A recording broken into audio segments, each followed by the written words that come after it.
함께 나눌 하나님의 말씀, 로마서 12장입니다. 로마서 12장 9절로 21절까지 말씀, 제가 말씀을 읽을 때 20절과 21절은 함께 말씀을 읽도록 하겠습니다. 로마서 12장 9절로 21절까지 말씀입니다. 내게 사랑에는 거짓이 없나니 악을 미워하고 선에 속하라. 형제를 사랑하여 서로 우애하고 존경하기를 서로 먼저 하며 부지런하여 게으르지 말고 열심을 품고 주를 섬기라. 소망 중에 즐거워하며 환난 중에 참으며 기도에 항상 힘쓰며 성도들의 쓸 것을 공급하며 손 대접하기를 힘쓰라. 너희를 박해하는 자를 축복하라. 축복하고 저주하지 말라. 즐거워하는 자들과 함께 즐거워하고 우는 자들과 함께 울라. 서로 마음을 같이하여 높은 데 마음을 두지 말고 도리어 낮은 데 처하며 스스로 지혜 있는 채 하지 말라. 아무에게도 악을 악으로 갚지 말고 모든 사람 앞에서 선한 일을 도모하라. 할 수 있거든 너희로서는 모든 사람과 더불어 화목하라.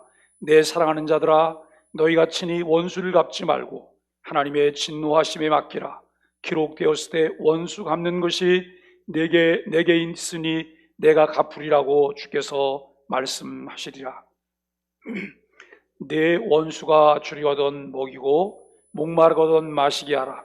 그리함으로 내가 숯불을 그 머리에 쌓아 놓으리라. 악에게 지지 말고 선으로 악을 이기라. 아멘. 우리는 지난주에 이어서 오늘도 그리스도 안에서 한 몸으로 사십니까? 라고 하는 주제로 말씀을 나누려고 합니다. 하나님의 자비하심으로 그리스도인 된 우리에게 거룩한 산제물로 드리는 영적 예배자가 되라 라고 우리를 초대해 주십니다. 이 세대를 본받지 말고 마음을 새롭게 하고 변화를 받아 하나님의 선하시고 기뻐하시고 온전하신 뜻이 무엇인지 분별하라고 말씀하시면서 우리는 그리스도를 머리로 하는 그의 몸의 지체로 한 몸이라 라고 말씀을 하고 있습니다. 각 지체의 은사가 다양하나 하나님에게서 온 것이라면 그 모두를 서로가 존중하고 사랑하며 모든 것이 합력하여 선을 이루게 해야 한다라고 하는 것을 말씀합니다. 6절로 8절까지에서는 공동체의 삶을 위하여 하나님께서 주신 은사를 따라 각자의 몫을 다하라 라고 말씀을 합니다. 각자에게 주어진 역할과 책임을 다할 뿐만 아니라 즐거운 마음으로 해야 될 것을 우리에게 말씀을 하고 있는데요. 이와 같은 일들을 공동체나 그 구성원을 사랑하는 마음이 없으면 즐거움으로 한다고 하는 것은 불가능하다. 그러면서 우리에게 무엇을 말하냐면 이렇게 말을 해요. 분수를 알라 그래요. 이 분수를 알라라고 하는 말은 어느 때 쓰는 거예요? 필요 이상으로 자기를 드러내거나 필요 이상으로 다른 사람에 대해서 간섭하거나 필요 이상으로 다른 사람을 무시할 때 우리가 그렇게 해서는 안 된다라고 하는 것을 말하고 있습니다. 여러분, 바울은 사랑엔 거짓이 없다라고 말을 해요. 우리가 예수 그리스도를 머리로 하는 그의 몸의 지체고 은사는 다양하고 여러분 그 은사에 따라서 역할들을 감당하게 되는데 갑자기 불쑥 뭐라고 말하면 사랑엔 거짓이 없다라고 말을 해요. 이거 좀 뜬금없는 이야기가 아닐까? 라고 하는 생각을 우리가 할 수도 있으나 여러분 그렇지 않습니다. 여기 사랑에는 거짓이 없나니 한 것은 거짓됨 없이 사랑하라 라고 하는 그런 말씀입니다. 여기 거짓이 없다고 하는 원어의 의미는 가면을 벗다, 연기를 하지 않는 가식이 없는이라고 하는 의미가 있습니다. 마음에는 없이 사랑하는 척 연극하듯이 하지 말라라고 하는 거예요. 우리가 여러분 때때로 교회 안에서 보면 내가 어떤 사람들을 반기거나 어떤 사람들을 대할 때 필요 이상으로 오버액션을 취해요. 그것을 보면 상대가 뭐라고 느끼냐면 에이 가짜야, 에이 가짜야, 뭐가 있나? 이런 마음이 들 정도라면 그것은 아니라는 거예요. 그런데 여러분, 종종 우리는 그럴 때가 있음을 알게 돼요. 내가 상대를 대할 때, 어떤 사람과 무엇을 할 때 거기에 거짓이 없는 진심이 담겨진 이런 일들인가라고 하는 것을 우리는 보아야 합니다. 사랑의 사도인 요한이 그의 서신 요한일서 3장 18절에서 여러분 이렇게 말을 해요. 자녀들아, 우리가 말과 혀로만 사랑하지 말고 행함과 진실함으로 하자. 말과 혀로만 사랑하지 말고 행함과 진실함으로 하자라고 말을 해요. 그리고 악을 미워하고 선에 속하라고 하는 이런 말씀을 하고 있습니다. 사도 바울이 거짓 없는 사랑을 말하고 바로 악을 미워하며 선에 속하라고 하는데 매우 의도적이다라고 말할 수 있을 것입니다. 참된 사랑에는 선이 함께 한다고 하는 것입니다. 사랑이 악과 함께하면 사랑이 아닙니다. 사랑이 악을 정당화하지 않습니다. 선이 함께할 때 참된 사랑을 증명하게 되고 사람을 괴롭히며 사랑하기 때문이라고 말하는 것은 거짓이라는 거예요. 우리는 참된 사랑을 이제 여러분 참 우리가 실천하기 위해서 부르심을 받은 사람들임을 생각합니다. 그 부르심에 바르게 응답하려고 한다면 악을 미워하고 선의 편에 확고하게 머물러 있어야 되고, 그것이 하나님을 사랑하고 또 그 사랑으로 사람을 사랑하는 길이다라고 하는 것을 말합니다. 오늘 여러분 몇 가지를 우리에게 말하는데요, 여기에 전제되는 것은 이것입니다. 우리가 하나님의 자비하심을 입은 자들이라고 하는 거예요. 또 하나님의 뜻이 무엇인지 분별하는, 하나님을 기쁘시게 하는 우리 몸을 하나님께 거룩한 산제물로 드리는 예배자들이라고 하는 거예요. 우리가 여러분 그럴 만한 이유가 없다고 한다면 오늘 말씀도 별로 나오는 관계가 없는 그런 말씀이어야 해요. 그러나 내가 여러분 그럴 만한 이유가 있다면 귀담아 들으면서 우리 자신들을 돌아보고 말씀 안에서 우리를 바르게 세워가는 일들이 필요한데요, 첫째는 이것입니다. 형제를 사랑하여 서로 우애하라 그래요. 형제를 사랑하여 서로 우애하라. 이것은 믿음의 공동체 구성원들 사이에 사랑은 친형제자매들 사이에 사랑하듯이 하라는 말씀이에요. 무슨 형제자매들처럼요? 친형제자매들처럼. 피는 물보다 진하다라고 말을 해요. 그리고 여러분 어떤 사람들은 이런 말을, 피가 땡기나 봐. 피가 땡기나 봐. 그만큼 여러분 친형제자매들 간에는 끈끈함이 있어요. 그런데 교회 안의 구성원들이 친형제자매들처럼 그렇게 서로 사랑하고 우애해야 된다라고 하는 것을 말하고 있습니다. 두 번째는 존경하기를 서로 먼저 하라. 존경하기를 서로 먼저 하라. 여기서 존경한다고 하는 것은 다른 사람을 더 훌륭하고 가치 있는 존재로 바라보는 것을 말해요. 그럼 옆에 있는 분들 한번 좀 쳐다보시죠. 옆 사람들을 한번 바라보세요.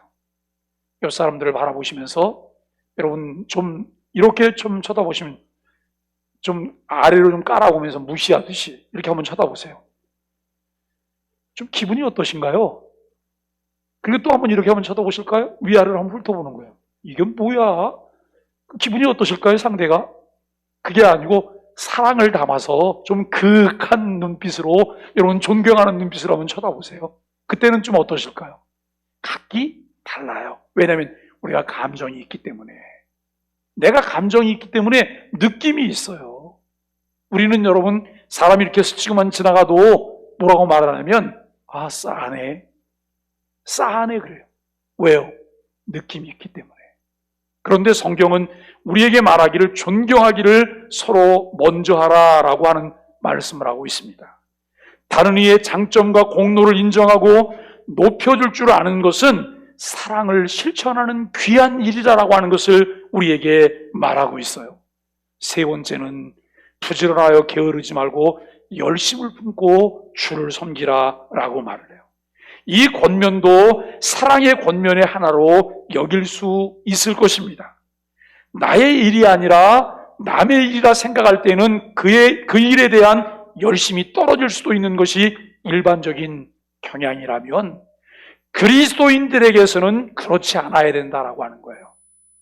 내 일을 할 때에는, 내 거를 챙길 때에는 아주 관심을 갖고 여러분 열심히 그것을 해요.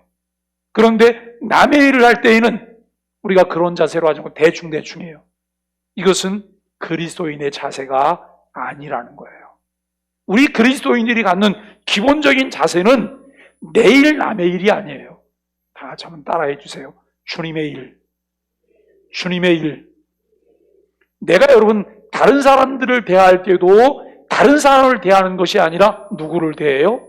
주님을 대하는 거예요. 주님을 대하는 거예요.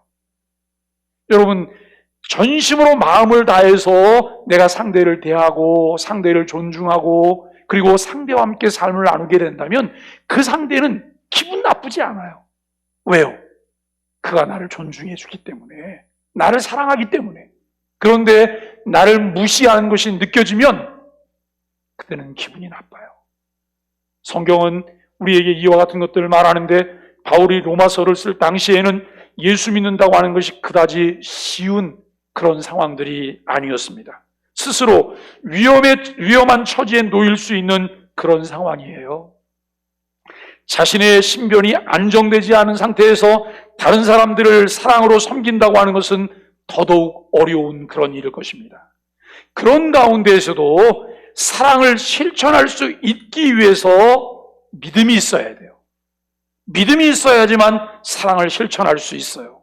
뿐만 아니라 소망도 있을 때 이 일이 가능하다라고 하는 것을 말합니다. 하나님 나라의 소망을 가진 사람은 어려움 속에서도 즐겁게 사랑을 실천할 수 있는 사람이에요. 환난 중에서 참고 인내하며 계속해서 사랑으로 섬길 수 있는 이유가 분명해야 돼요. 하나님 나라를 가진 자이기 때문에, 하나님의 나라를 소망하기 때문에. 우리가 여러분 약자를 돌아본다고 하는 것, 다른 사람들을 존중한다고 하는 것, 다른 사람들이 친절하게 대한다고 하는 것, 남의 일을 하면서 주의 일을 하듯이 한다고 하는 것, 이것은 이미 우리 안에 하나님의 나라가 임한 거예요. 하나님의 나라를 가진 자인 거예요. 우리가 그렇게 사시는 은혜가 있게 되기를 주님의 이름으로 간절히 축복합니다. 네 번째는 소망 중에 즐거워하며 환난 중에 참으며 기도에 항상 힘쓰며 라고 말을 해요. 여기 기도에 힘쓴다고 하는 것은 여러 가지 실천적인 권면 중 한 가지를 말하는 것이 아닙니다. 그리스도인으로서 실천적인 요소들의 실천이 가능하게 하고 보다 더 잘하게 하는 필수적인 요소가 기도라는 거예요. 모든 것을 가능하게 만드는 것이 기도라고 하는 거예요. 다른 것을 아무리 잘하려고 해도 기도가 빠지면 그것을 잘할 수 없다고 하는 것을 우리에게 말하고 있습니다. 여러분 모여야 하고 기도해야 합니다. 모여 기도할 수 있는 사람들이 같은 목적을 갖고 흩어져서도 기도하며 사랑을 실천할 수 있습니다. 우리 소망의 교회가 이런 이야기를 해요. 흩어지는 교회가 돼야 합니다. 사랑을 실천하는 교회가 돼야 합니다. 그런데 흩어지는 교회가 되고 사랑을 실천하는 교회가 되기 위해서 먼저 전제되는 것이 무엇일까요? 모이는 교회가 돼야 되는 거예요. 모이는 교회가 돼야 되는 거고, 말씀 위에 굳건하게 서서 내가 여러분 사랑을 실천해야 될 이유가 말씀 안에서 정립이 돼야지만 이 일을 지속적으로 우리가 계속해서 할 수 있다는 것입니다. 여러분 사랑의 의지에 불을 붙이며 이 사랑의 불이 꺼지지 않게 해주는 것이 기도입니다. 사랑을 실천하는 열심의 등잔에 그것이 식지 않도록 기름을 공급해 주는 것이 기도라고 하는 것을 우리가 생각합니다. 어려운 여건에서도 사랑을 실천하며 소망 중에 이제 갖는 즐거움을 증대시키는 것도 기도라고 하는 거예요. 환난 중에서도 사랑의 실천을 계속하게 하는 인내임을 더해주는 것이 기도입니다. 기도가 빠지면 사람들은 꼭 이렇게 말을 해요. 목사님, 그것을 꼭 해야 돼요.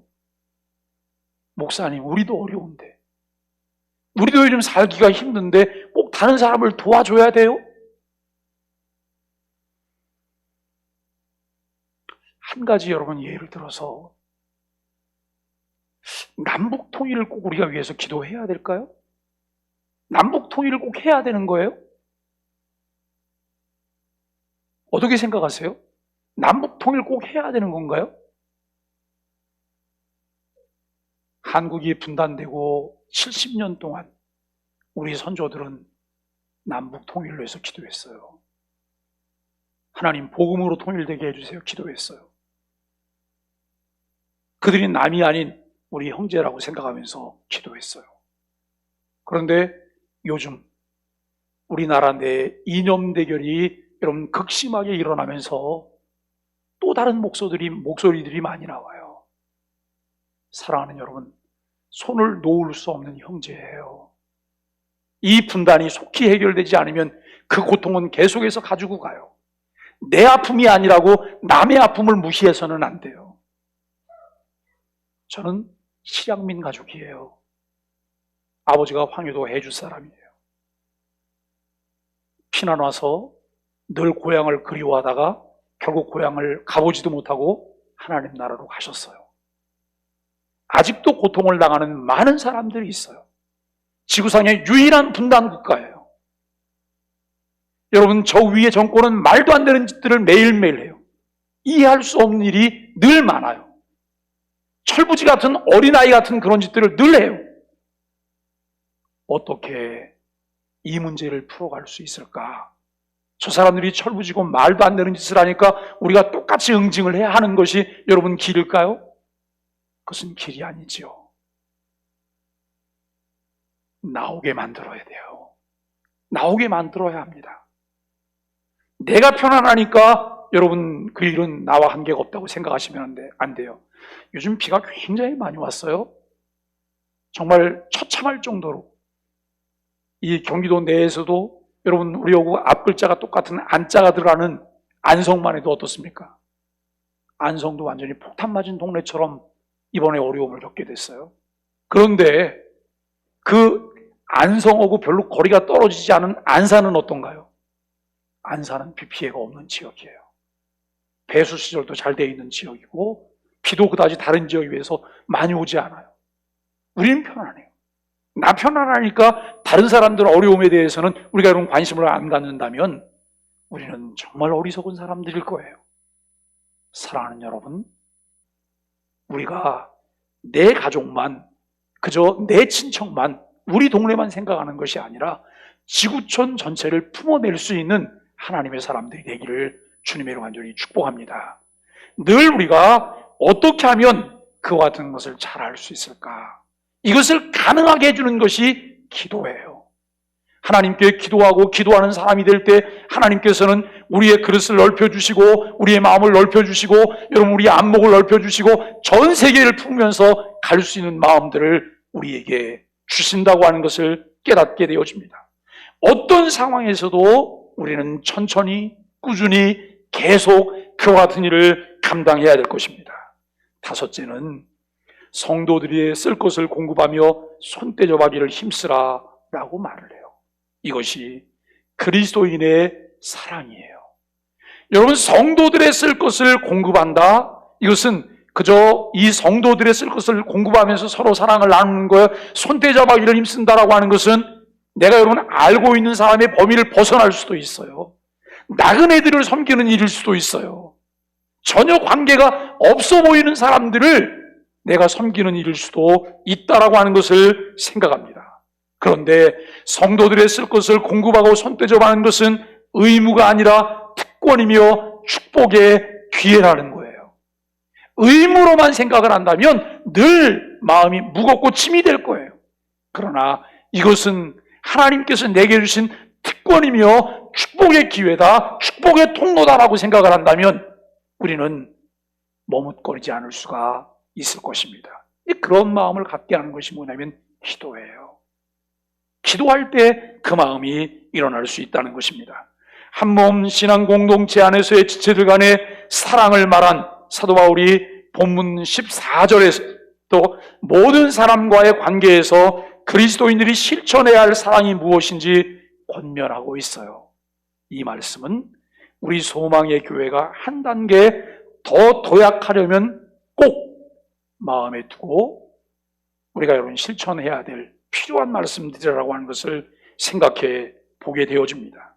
첫째는 너희를 박해하는 자를 축복하라 그래요. 너희를 박해하는 자를 축복하라. 축복하고 저주하지 말라.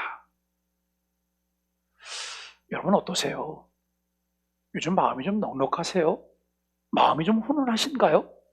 다른 사람들을 보면서 여러분 내가 웃으면서 말할 수 있고 그들을 축복할 수 있고 그들을 칭찬할 수 있고 그들과 함께 삶을 나눌 수 있는 마음의 넉넉함이 있으신가요? 성경은 우리에게 너희를 박해하는 자를 축복하라. 축복하고 저주하지 말라라고 말씀을 하고 있습니다. 원수까지도 사랑하라고 하는 예수님 말씀을 실천하는 구체적인 방법을 바울이 제시하고 있습니다. 무시하거나 업신여기지 않는 것은 긍휼히 여기는 것입니다. 불쌍히 여기고 저주하지 않는 것에 머물지 않고 그들을 축복하라는 거예요. 누군가 나에게 굉장히 잘못하고 있어요. 그런 내가 그에게 여러분 보복하지 않아요. 보복하지 않고 그냥 모르는 척하고 가요. 여기에 머물지 말라는 거예요. 그 사람을 축복하라는 거예요. 아니 하나님, 저 사람이 나한테 어떻게 했는데 내가 저 사람한테 해코지 안 하는 것만도 좋은 일 아니에요? 근데 하나님 뭐라고 말하는? 아니야, 가서 축복해. 그 사람을 축복해. 얼굴은 벌레 씹은 얼굴을 하고 가고 내가 너를 축복해. 여러분 그렇게 말한다고 하면 나에게는 은혜가 하나도 되지 않아요. 그런데 내가 너무 즐거운 마음으로 가서 상대의 손을 붙잡고 축복할 수 있다면 이미 내 마음은 천국입니다. 내 마음은 은혜를 입은 거예요. 나는 모든 것을 가진 자인 거예요. 사랑하는 여러분, 우리가 세상을 살면서 나를 박해하는 자에게 하나님께서 복을 주시도록 하나님께 기도하라고 말해요. 예수님께서 십자가에 달리셔서 하신 일이고 스데반이 돌에 맞아 죽어가며 자기를 돌로 치는 자들을 위해서 한 일이에요. 누구나 할 수 있는 일이 아니지만 성령님의 은혜를 간절히 사모하는 자들에게 일어날 수 있는 일임을 우리에게 말씀하고 있습니다. 두 번째는 즐거워하는 자들과 함께 즐거워하고 우는 자들과 함께 울라고 말을 해요. 같은 정서를 가지라는 거예요. 공감하라는 거예요. 그런데 우리는 끊임없이 나는 공감 노력이 부족해. 공감 노력이 부족해. 공감 능력이 없어. 그래. 공감은 여러분 능력이 아니에요. 공감은 노력이에요. 공감은 노력이에요. 그 사람과 동일한 마음을 가지려고 하는 이 마음을 갖기 위한 노력이 끊임없이 필요해요.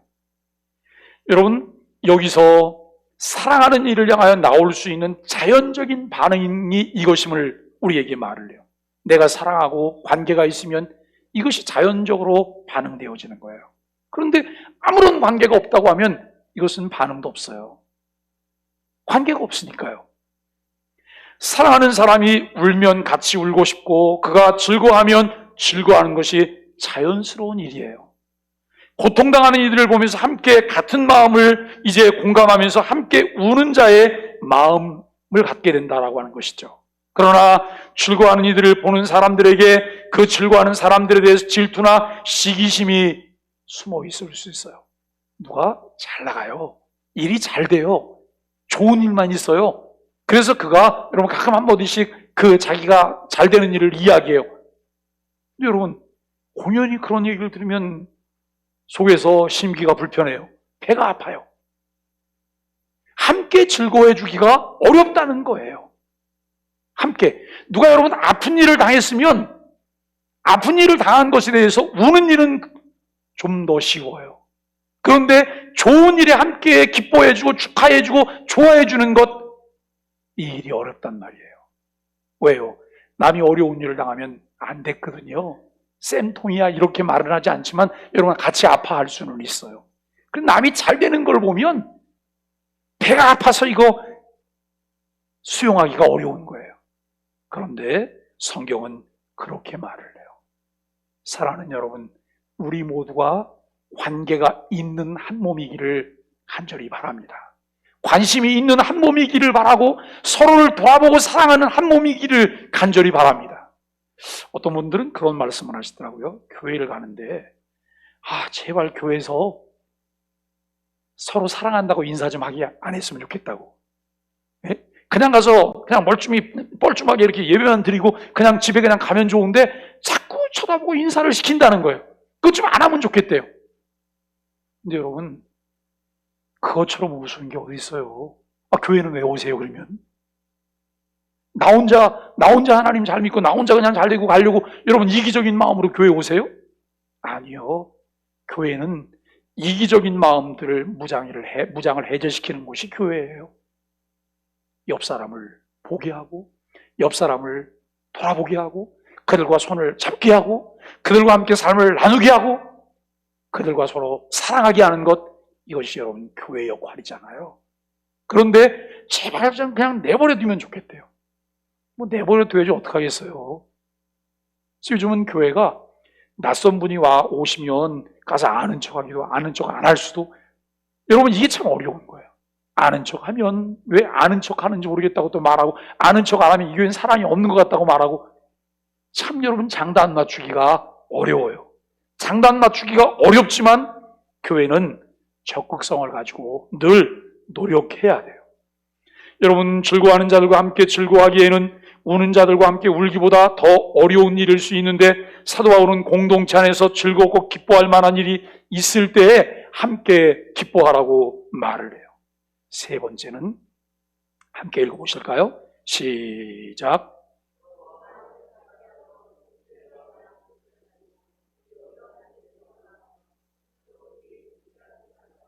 아멘. 여기 말씀 가운데 보면 우리에게 이렇게 말을 해요. 서로 마음을 같이 하라. 서로 마음을 같이 하라. 왜 서로 마음을 같이 해야 될까요? 왜 서로 마음을 같이 해야 되죠? 자, 요 왼쪽 검지손가락하고요, 오른쪽 검지손가락이 마음이 같을까요? 다를까요? 마음이 같아요. 왜 같죠? 한 몸이니까요. 우리가 한 몸이라면 예수 그리스도를 머리로 하는 그의 몸의 지체로서 우리가 한 몸이라면 마음을 같이 해야 된다는 거예요. 그런데 내가 예수 그리스도를 머리로 하는 그의 몸의 같은 지체가 아니라고 생각하면 마음을 같이 할 필요가 없어요. 같아질 수도 없고요. 오늘 우리에게 마음을 같이 한다고 하는 것을 통해서 차별이나 차등을 두지 않을 때 이것이 가능하다고 말해요. 철저하게 예수 그리스도를 머리로 하는 그의 지체로서 모두가 한 몸을 이룰 때 가능하다라고 하는 것을 말하고 있습니다. 한 몸의 지체인 이들 사이에서는 다른 지체보다 높아지고 군림하며 지배하려고 하기보다는 다른 지체들을 잘 섬기려고 하는 것이 한 몸인 공동체를 유익하게 하는 것이죠. 이러한 겸손은 공동체 밖의 사람들을 대해서도 마찬가지로 요구되는 덕목입니다. 그런 교만은 남에게 상처를 주거나 불쾌감을 주게 돼 있지요. 남에게 상처를 주거나 불쾌감을 주는 것은 우리는 사랑이라고 말할 수는 없습니다. 겸손은 아무에게도 상처를 주지 않으며 겸손은 사랑의 확실한 표지라고 하는 것을 알게 돼요. 그러니까 여러분, 사람들을 대할 때 함부로 대하잖아요. 여기에 이렇게 써붙인 거예요. 나는 불손해, 나는 교만해, 나는 잘난 척쟁이야, 나는 나밖에 몰라, 이렇게 써붙이고 다니는 거예요. 오늘 우리가 신앙생활하면서 하나님 말씀을 배우고 그 말씀을 먹게 될 때 우리가 어떻게 처신을 하게 될까요? 어떻게 달라지게 될까요? 사도 바울의 사랑에 대한 권면은 본문 17절부터 그 정점으로 나아가고 있는데요, 네 번째는 이와 같은 것입니다. 아무에게도 악을 악으로 갚지 말고 모든 사람 앞에서 선한 일을 도모하라. 할 수 있거든 너희로서는 모든 사람과 더불어 화목하라 라고 말을 합니다. 이 권면은 원수를 사랑하라고 하는 예수님 말씀처럼 실천하기가 매우 힘든 이상적인 사랑의 권면입니다. 이것은 해도 되고 안 해도 되는 부탁이 아니라 우리에게 주어진 주님의 명령이라고 하는 거예요. 성령께 간구하면 주실 은사이기도 해요. 내가 사랑하고 싶은데 사랑이 안 돼요. 그런데 미워하는 사람이 너무 많아요. 그 때문에 늘 갈등이에요. 그에게 필요한 것이 무엇일까요? 하나님 앞에 무릎 꿇는 거예요. 하나님, 하나님의 사랑이 느껴지게 해주세요. 그 사랑이 내 안에 넘쳐 흐르게 해주세요. 그리고 나도 다른 사람을 그 사랑으로 사랑하게 해주세요. 내가 하나님께 기도하며 해결해야 될 문제인 것을 우리가 생각하게 되어집니다. 사도 바울은 그런 권면을 받은 로마의 그리스도인들이 생각하기를 남에게 하는 권면이 쉽게 하는 것 아닌가라고 하는 생각이에요. 우리에 대한 사랑의 관심이 적어서 하는 말이 아닐까라고 하는 이런 말을 할까봐 바울은 본문 19절을 통해서 이렇게 말을 해요. 내 사랑하는 자들아, 내 사랑하는 자들아라고 말하면서 그들에 대한 자기의 사랑과 친밀감을 강조하고 있어요. 사랑의 실천에 관한 사도 바울의 마지막 권면은 이런 너희가 친히 원수를 갚지 말고 하나님의 진노하심에 맡기라라고 하는 거예요. 너희가 친히 원수 갚지 말고 하나님의 진노하심에 맡기라. 기록되었을 때 원수 갚는 것이 내게 있으니 내가 갚으리라 주께서 말씀하시니라. 내 원수가 줄이거든 먹이고 목마르거든 마시게 하라. 그리함으로 내가 숯불을 그 머리에 쌓아 놓으리라라고 말씀하고 있습니다. 여러분, 숯불을 그 머리에 놓으리라. 이 말 무슨 참 무서운 말이에요. 내가 원수 갚지 말고 하나님께 맡기라는 거예요. 내가 여러분 원수 갚는다고 해봤자 원수를 어떻게 갚으실 거예요? 미워하고 속으로 막 들끓고 그거로 끝 아닌가요? 아니면 쫓아가서 어떻게 하실 건가요? 이번에 어느 매체를 통해서 보니까 참 이런 사람도 있더라고요. 여러분, 이런 짓 하는 거 괜찮은지 한번 생각해 보세요. 집에 초인종을 누가 눌렀어요. 뭘 배달 왔대요. 그래서 여성분이 문을 열어 30대 여성분이 문을 열어줬어요. 그랬더니 갑자기 이 사람이 뭘 배달 온 게 아니고 머리에다 본드를 다 발라버린 거예요. 여자분이에요. 본드로 완전히 떡칠을 했어요, 그냥. 그랬더니 여러분이 본드의 독성 때문에 살이 빨갛게 변하고 이 머리는 다 굳어갖고 어떻게 할 수가 없어요. 약품으로도 이것을 벗겨낼 수가 없어요. 그래서 삭발을 해요. 이게 여러분 말이나 되는 이야기인가요? 이것은 마치 여러분 얼굴에다가 염산을 뿌리는 것과 똑같은 그런 행위 아닌가요? 그런데 우리가 누가 나에게 무엇을 잘못할 때, 여러분 그 사람 미울 때 내가 그에게 보복한다고 하면 우리가 그렇게 행동할 수 있을까요? 우리는 마음으로, 속으로 이 속을 끓이면서 그 사람 미워하고 증오해요. 그런데요, 내가 그 사람을 증오하고 미워하면 그 증오하고 미워하는 것에서 레이저가 나가서 그 사람을 쏘는 게 아니에요. 내 마음을 쏴요. 내 마음에 질병이 생겨요. 내 마음에. 성경은 우리에게 여러분 14절에서 이렇게 말을 해요. 너희를 박해하는 자를 축복하라. 축복하고 저주하지 말라. 예수님께서는 나 같은 죄인까지도 용납하시고 사랑해 주셨던 것을 기억하면서 우리도 사랑하고 축복하는 것이 은혜의 절정입니다. 한 공동체의 수많은 사람들로 하여금 한 몸이 되게 하는 것은 사랑밖에 없습니다. 이 모든 사랑의 실천은 하나님의 자비하심을 입은 모든 사람들에게 주어진 권면이에요.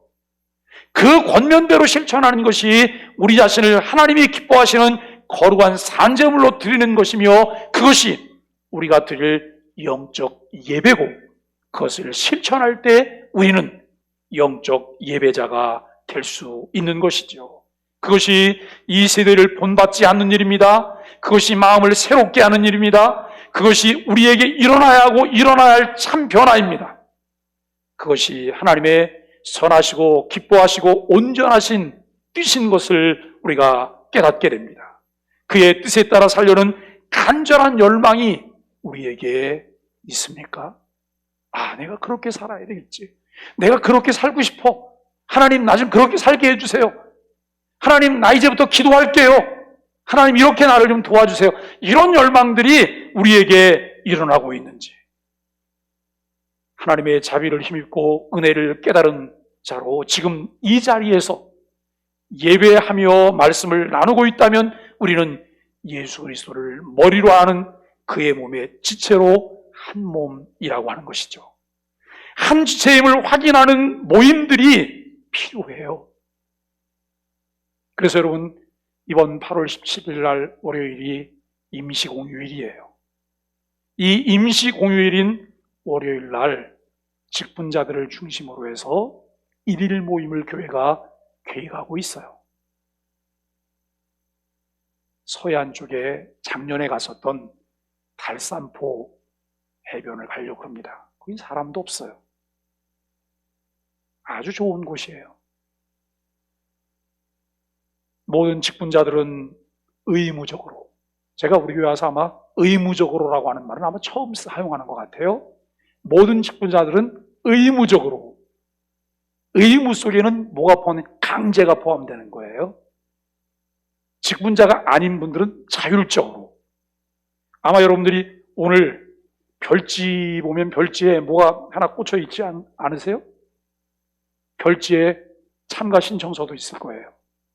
작성하셔서 가능하면 오늘까지 내주시면 우리가 준비하는 더 많은 도움이 될 거예요. 다음 주까지 참가 신청을 받게 될 거예요. 여러분, 왜 우리가 이것을 하느냐? 이런 모임을 통해서 성도의 교제를 나누게 되는 거예요. 성도의 교제를 나누게 되고, 또 마지막 주일, 8월 마지막 주일은 우리가 1년에 4차례 하는 아주 특별한 주일이에요. 이 특별한 주일은 최대한 안식이라고 하는 의미를 잘 살리려고 하는 그런 주일이에요. 주일날 교회 와서 예배하고 성도의 교제를 나누고 하나님이 주신 은혜로 우리가 좀 충전하고, 그러면서 마음의 평안을 얻으면 좋겠는데 주일날 하루 종일 바쁘게 이것저것 일이 또 주일날 심기들이 불편한 분들도 계세요. 왜요? 서로 친절하지 않아서. 이거는 제가 볼 때 주일이 아니에요. 우리가 매 주일이 천국을 경험하는 그런 주일이어야 되잖아요. 그래서 3개월에 한 번씩 5번째 주일은 좀 다른 개념의 주일을 한번 지켜보자 라고 하는 거예요. 이번 5번째 주일은 우리가 지금 점심 중식하는 것 전부 다 못하고 있어요. 9월 달부터 할 거예요. 8월 마지막 주일은 목장별로 점심 준비를 해주시고, 그리고 교회 안에서 목장별로 야외 소풍 온 것처럼 함께 식사를 하실 때 내 목장 것보다 조금 더 많게 하시면 다른 사람과 상호 좀 나눠서 드실 수도 있으실 거예요. 그래서 이날은 주일날 11시 예배를 드리고 점심 먹고 함께 교제하다가 오후 2시 반에 찬양과 간증 축제로 그날 일정을 마치게 될 거예요. 특별한 분이 오셔서 찬양하시고 간증하실 거예요. 그리고 11시 예배 오실 때에도 그날은 아주 편안하게 오세요. 양복은 한 분도 입지 마시고 넥타이도 절대 매지 마시고 그냥 편안한, 그날은 청바지도 입고 오세요. 아주 편안하게 오세요. 저도 아주 그날은 굉장히 편안하게 제가 나와서 설교할 거예요. 우리가 그날은 그렇게 좀 마음을 제가 그날은이라고 하는 것을 강조하는 이유가 무엇일까요? 다른 주일은 복장도 조금 더 신경 써서 입으시고 그날은 편안하게 하시고, 그렇게 우리가 여러분 교제하면서 주일을 지키시게 되기를 바라고요. 오늘 우리가 이 12장의 가르침이 우리 안에 풍성함으로 나타나고 그의 열매들로 서로가 기뻐하며 사랑을 나눌 수 있게 되기를 간절히 바랍니다. 함께 인사하겠습니다.